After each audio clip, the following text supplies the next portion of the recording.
atong lutuon karon part bulalord bay. Sa pagluto og bulalord natay mga ingredients.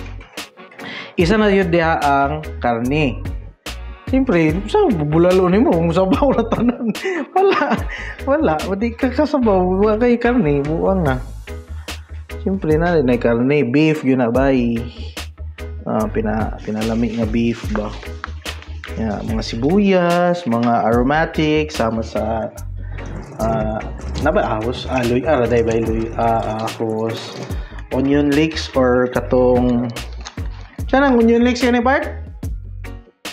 Sibuyas dahon. Yan. Kana isa na sa atong mga ingredients.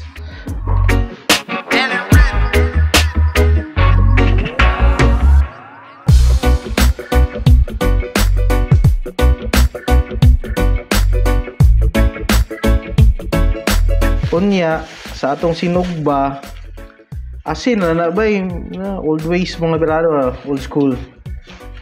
Asin ra, mura, sinugba, tuyo dayon.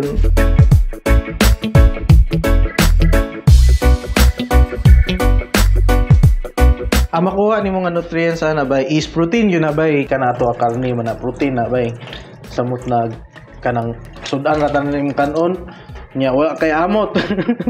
Sudan ra tanan baga kay protein da.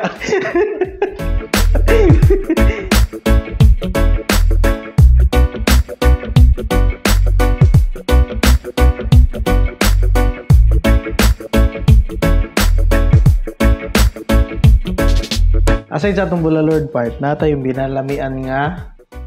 Ano ni balbakwa ni bay, panit ni. Kabuluhan sa luto rin si Master Gakos pre.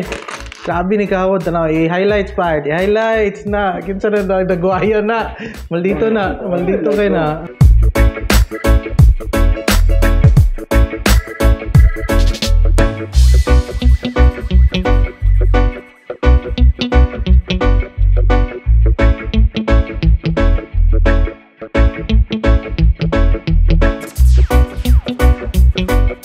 That's all for today's video, guys. Like, follow, share, and subscribe. Bye.